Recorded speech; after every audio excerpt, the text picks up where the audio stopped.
Hey, what's up, folks? It's Jesse with Keeping It Real Finance, channel that always has your back and tells it like it is.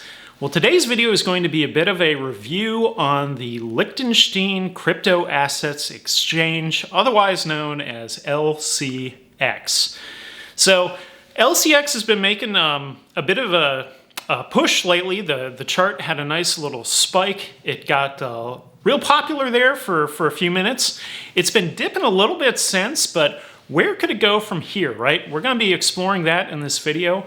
I'm going to be giving you a bit of a breakdown, kind of cruising all around their website, showing you kind of how I see this thing working. I can't fully get into the exchange itself because I am here in the US. So, you know, the US is a little bit trickier in terms of the laws here versus the country of Liechtenstein, which, by the way, if you're not sure where that is located in Europe between Switzerland and Austria. And so, anyhow, there's a few main themes here with LCX that we're going to be talking about. You know, compliance, the various product offerings, token offerings, tokenization of diamonds. So some really pretty interesting ideas that are kind of out there. You know, their compliance, how compliant they are in terms of, you know, the laws in Liechtenstein, as well as being a member of the Economic Forum. So there's quite a lot here going on with LCX, and we're going to be exploring that in today's video. So if you enjoyed today's video, as always, make sure to hit the like button. If this is your first time to the channel, make sure to subscribe. And if you click the bell, you'll be made aware whenever I post time-sensitive content just like this. And now, let's get it going.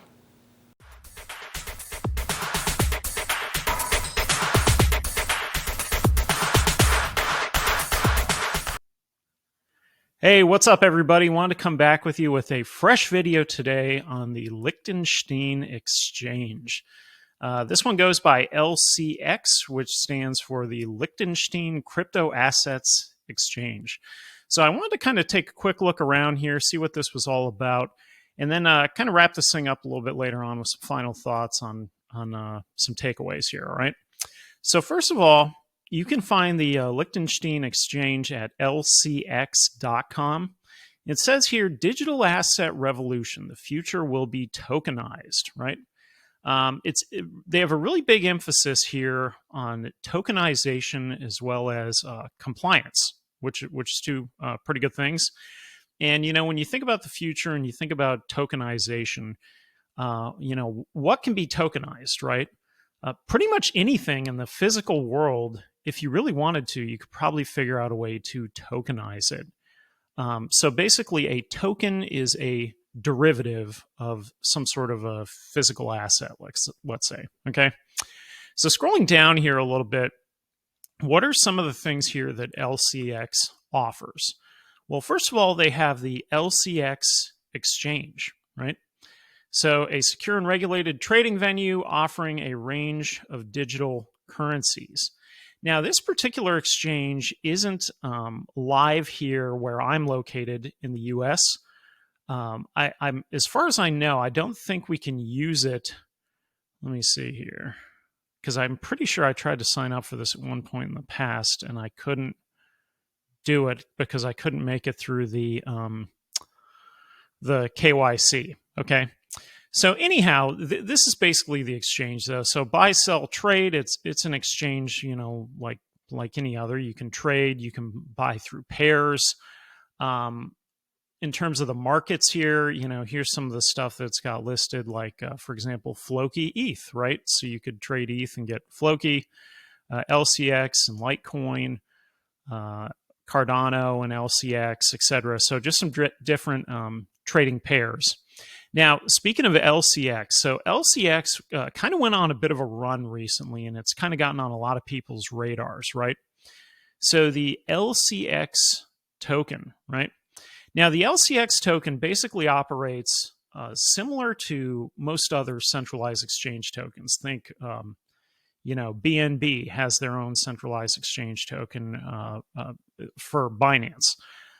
We've got KCS for KuCoin. You know, Voyager did have VGX, which is actually still out there, right? The various exchanges usually have their own exchange coin, and it's a way to basically raise money to develop and build that exchange. It's really kind of similar to, if you were buying a stock, for example. FTX even had the FTT token, the notorious FTT token, right? So why should I buy LCX token? And here are some of the different reasons. So first of all, reduction of up to 50% trading fees at LCX's compliant digital asset exchange. That's a pretty big deal. So 50% off your trading fees. And let me say also that the Lichtenstein exchange is really kind of doubling down on Europe in particular. So all my viewers out there that are from Europe, this one's really kind of geared towards you. However, for other people around the world, there's a bit of an angle here for you as well with the token itself, even if you don't have full access to the platform. I'll kind of get to that a little later on.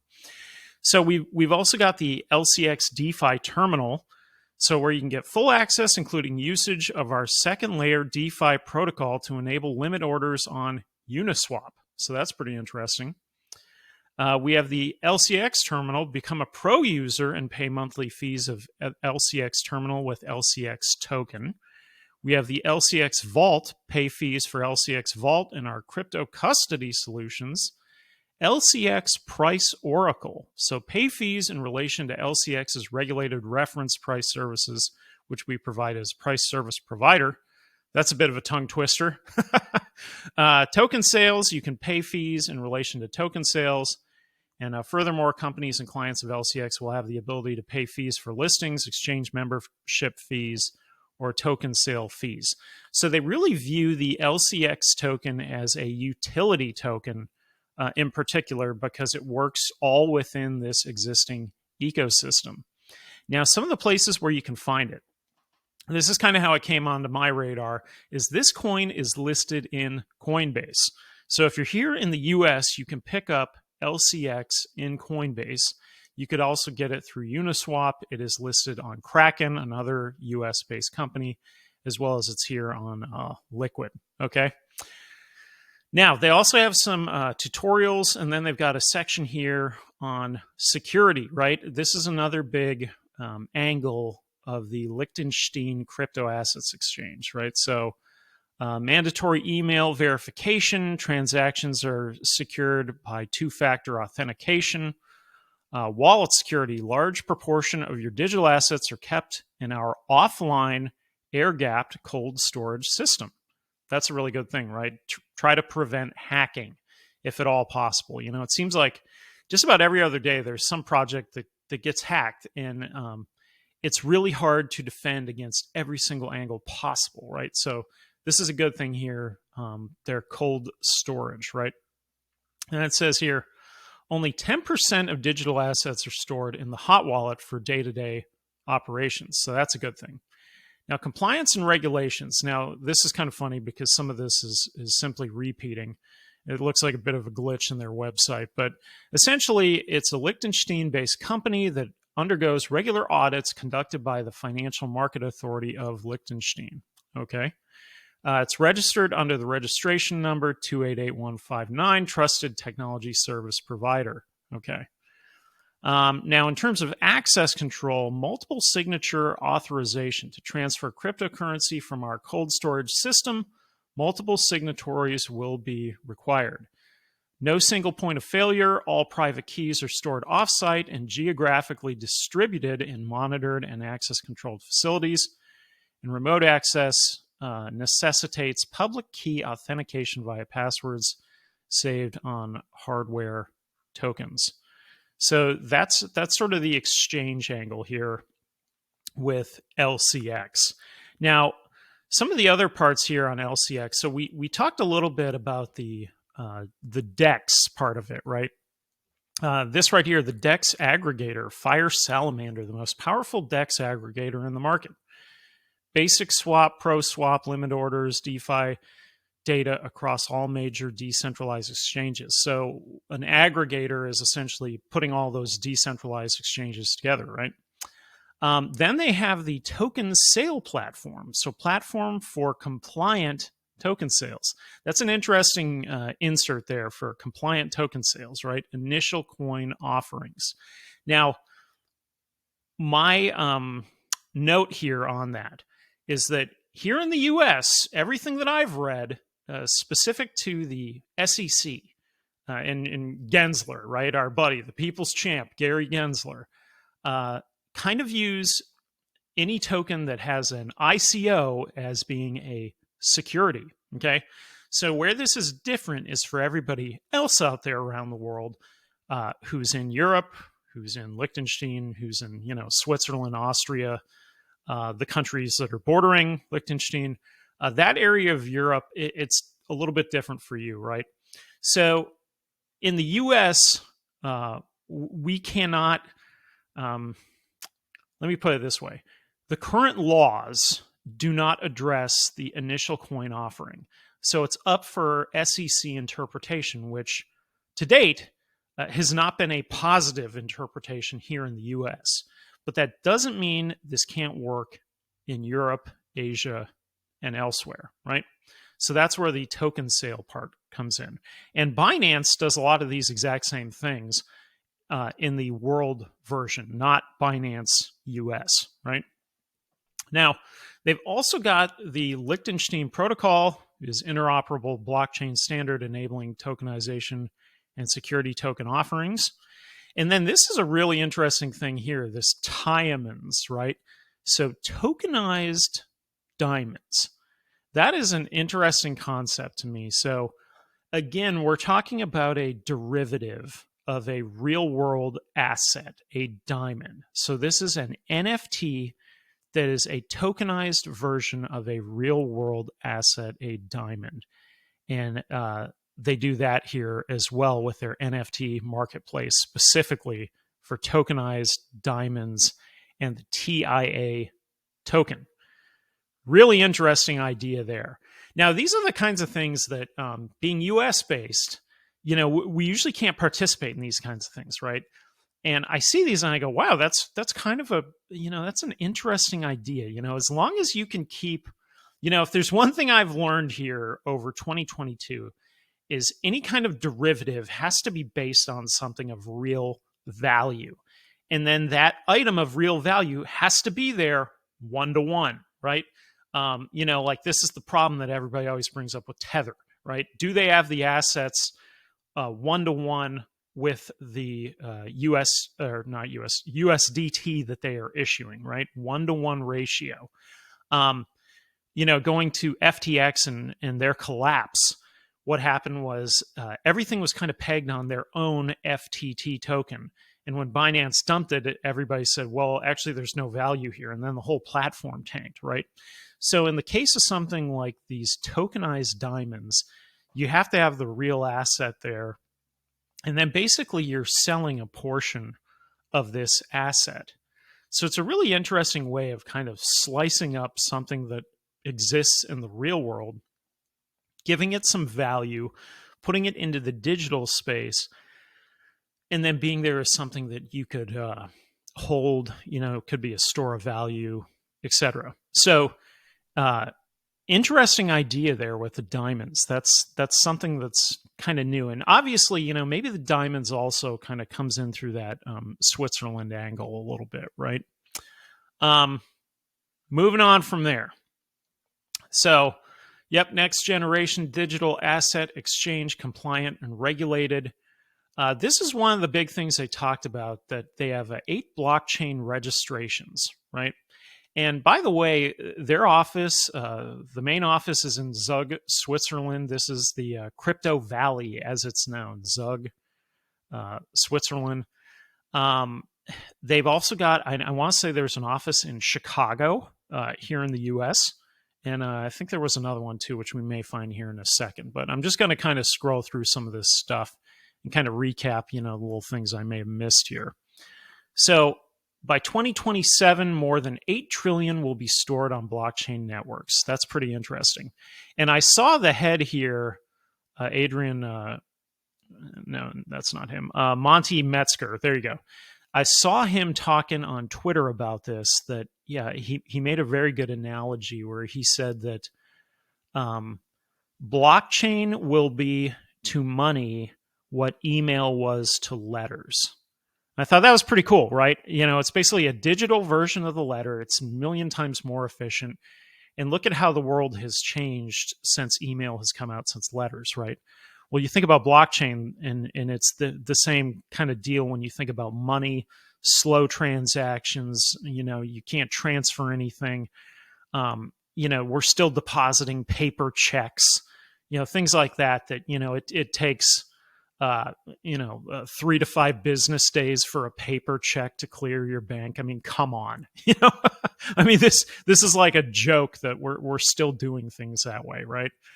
But anyhow, so some of Liechtenstein's blockchain laws. So banking and finance, one of the world's best places for finance, from its AAA rating to its banking expertise. Tokenization, listen to this.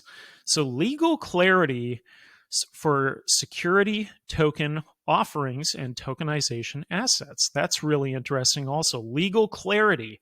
That's something the entire space needs right now, right?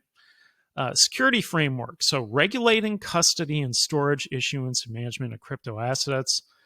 Market access. Direct market access to the European Economic Area and Switzerland.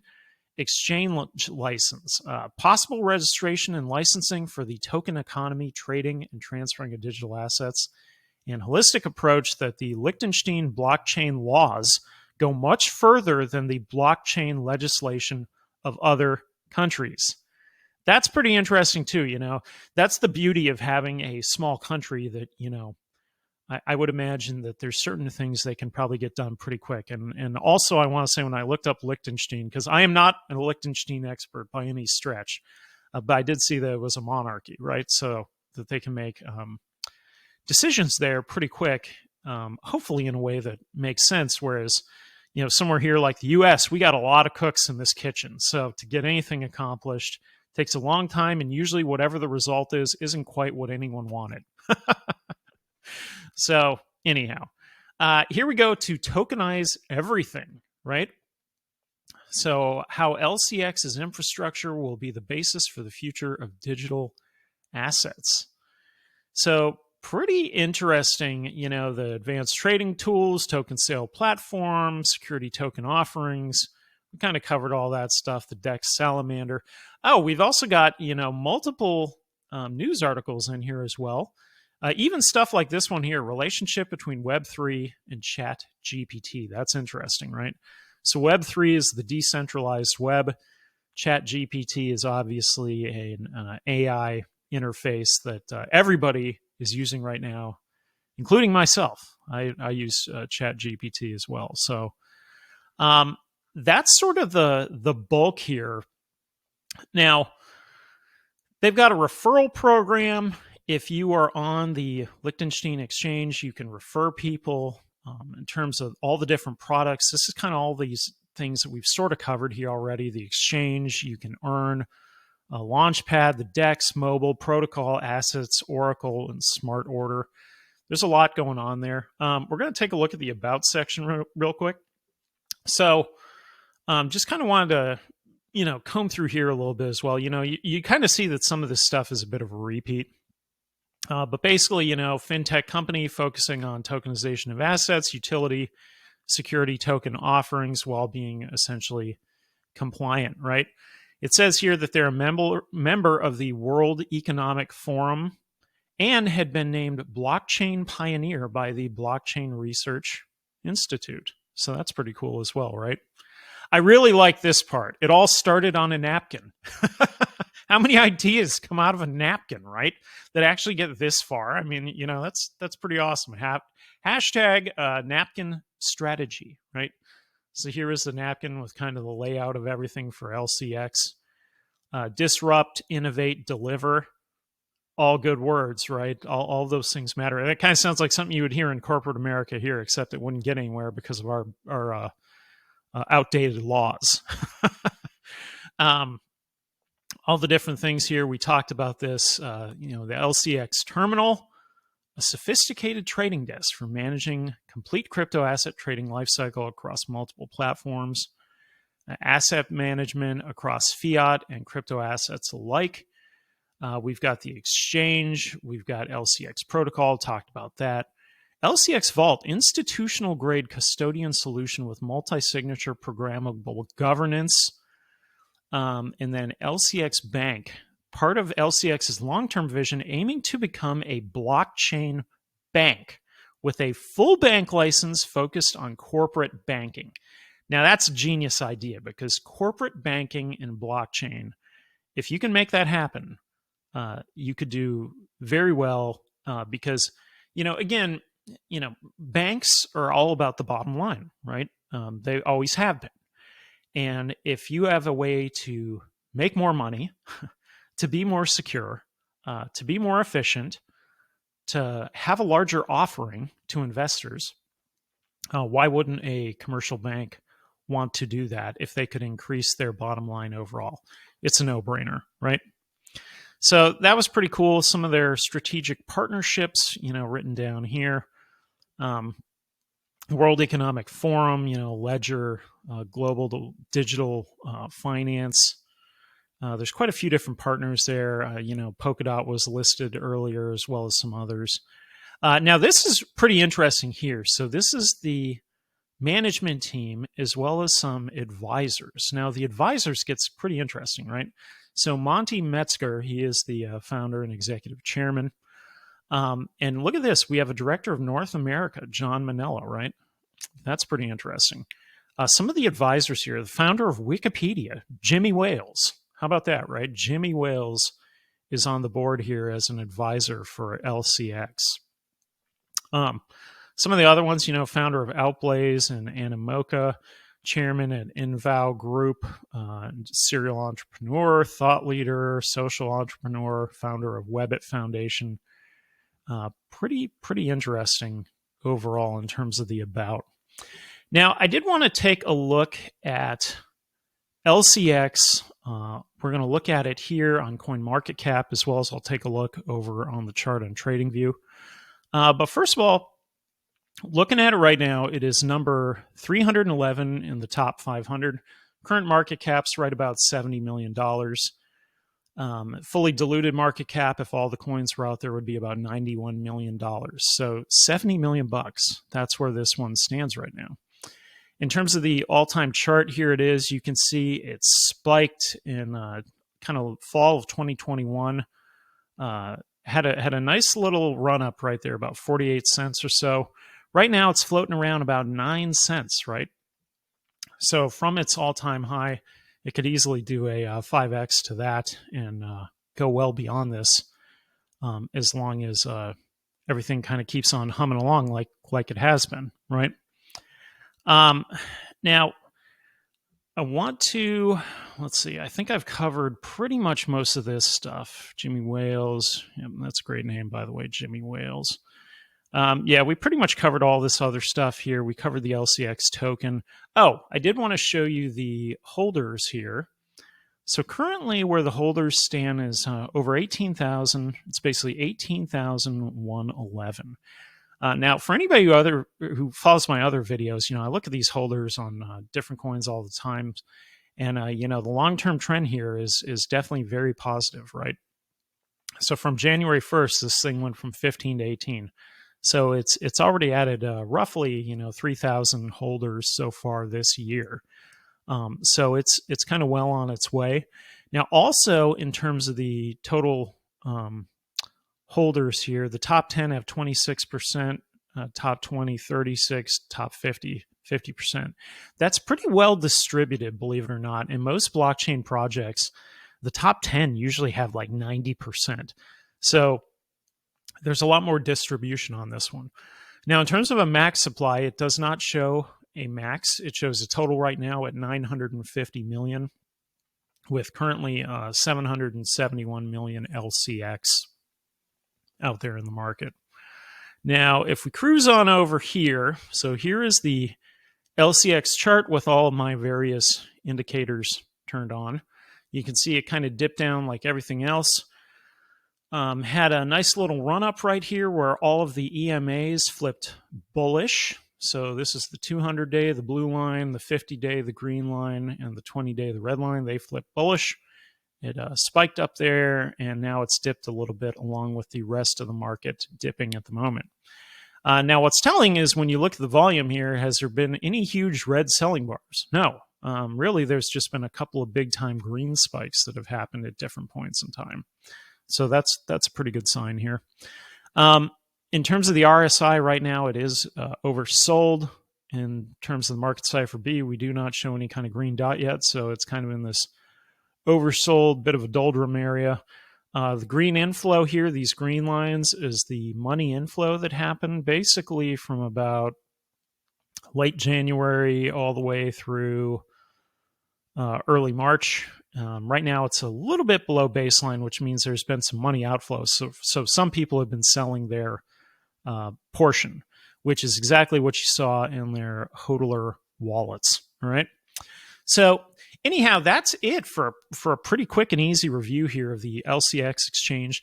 I couldn't really go into the details of the actual exchange because, again, I'm based here in the U.S., but it pretty much follows a lot of the same principles as other exchanges. But what I do want to talk about in the final thoughts is kind of what I see good, where you could have maybe some potential issues, and kind of some opportunities here to take this one even further. So we'll wrap that up right now with some final thoughts. All right, so in today's final thoughts, I want to just kind of wrap everything up, put a bow on it for what I think of the LCX exchange. So first of all, this one is based out of the country of Lichtenstein in Europe. It seems to be pretty tightly aligned essentially with Switzerland. Their headquarters is located in Zug, Switzerland. From there, they have a push towards compliance, being compliant, multiple different areas, being secure, right? Multiple steps of authentication. All of those things are very good things. Also, with the country of Liechtenstein, as we covered a little bit on the website, there's more legal clarity around cryptocurrency and blockchain than there is in a lot of other countries around the world. For example, the US, there's like none, right? So we just kind of have the people's champ, Gary Gensler, who's got our back, who's telling us he's going to save us. Thanks, Gary, right? But in Liechtenstein, a little bit different, and this company is heavily geared towards being compliant with those laws, especially around the tokenized offerings. So tokenizing, as I said earlier, you can think about it like anything in really the physical world, theoretically could be tokenized, and you could sell off portions of it, right? They are specifically doing that with diamonds, which is really interesting. Now, one thing in terms of tokenizing assets that I would say is that I think you always have to be a little bit careful there, though, also to make sure that that underlying asset is there one-to-one with the tokenized version, right? So I brought up the example earlier about Tether. This is everybody's heartburn about Tether, is it one-to-one? Probably not, right? When you think about other assets that you're having a derivative of, this is where it can be a slippery slope. Like here in the US, when we had the mortgage crisis of, what was that, 2020, I don't even remember the year. Whatever the year the mortgage crisis was, I can't remember if that was 09. It was derivatives wrapped into derivatives wrapped into derivatives. And you got to a point that was like banks were buying and selling something and no one really knew what it was or what the value was, right? That's where derivatives can kind of get on a slippery slope. So if you're not taking it all those steps further, if it's simply one derivative, one-to-one, then that's fine, okay? As long as that asset is there in real life. So in this case, diamonds. So really interesting look at it, which again, I think maybe this has some influence from Switzerland, as well as it could have influence from the country of Liechtenstein itself. So very interesting little aspect there. Now, here in the US, I cannot get into this one, and I'm pretty sure I had tried to get into it like quite a while ago. And, for our area, I could not get into it because of the compliance issues with the U.S., right? Everything's just sort of like, there's like a dense fog hanging over the U.S. And we don't, everybody's just kind of guessing what's going to happen, right? And no one really knows yet. But But where this could come into play for US investor or other investors around the world, if you're watching this, is with that LCX token, okay? So the LCX token, this is where there's some big time potential. It is a utility token, okay? But it is available on Coinbase. It's also in Kraken, okay? So Coinbase, definitely all over the world, Kraken as well. You can buy this coin and you could simply hold it, even if you can't use it for the ecosystem. Now, when I showed you earlier, the market cap was roughly about $70 million. When I looked at the market cap of Binance, the Binance market cap was over 600 times that, okay? So when you think about the potential as an exchange, there is a significant amount of potential here for this exchange to grow and develop and possibly acquire some more market share. Now, who are their competitors, right? Well, the number one that I can think of that comes to mind that's also in Zug, Switzerland is Swissborg. So Swissborg, I've covered them before as well, centralized exchange. They probably encounter similar growing pains between the two of them, but that would be a competitor. Now, Swissborg, their current market cap was a little more than double what LCX is. So LCX could easily do a 2x from here, right? The previous high was a 5x from here. It could definitely do that in the next bull run. Typically the way these bull runs work is they'll far exceed the previous all-time high by at least 2 to 3 times, right? So could an LCX in the next bull run do a 15x? Sure, it's possible. The one thing, the only reservation that I would have, well, one reservation, let's put it that way, is in comparison to something like like Voyager, for example, right? Voyager was an up-and-coming, promising exchange, doing things a little bit different, really making some great offerings, and then the whole thing went down in flames with Three Arrows Capital, right? And the reason why, in my view, is I think Voyager was kind of reckless with customer funds and reinvesting them into trying to be too aggressive is basically what it was. They tried to be too aggressive, and therefore they were overextended, and then they had all their eggs in the Three Arrows Capital basket, and when that went up in flames, Voyager went up in flames with it, right? So I think as long as any of the other newer up-and-coming exchanges aren't doing that kind of thing, aren't sort of taking your money and making these crazy investments with it, then the exchange can do well. And by all accounts here with LCX, they haven't had any of those bumps in the road like those particular exchanges did. Now, something else, you look at an exchange like a FTX, right? FTX, as I said earlier, went down in flames because basically they hedged everything on their own token, FTT, right? The problem was that when Binance dumped FTT, then it lost all its value. So you had one big holder that dumped it and the whole thing tanked after that, right?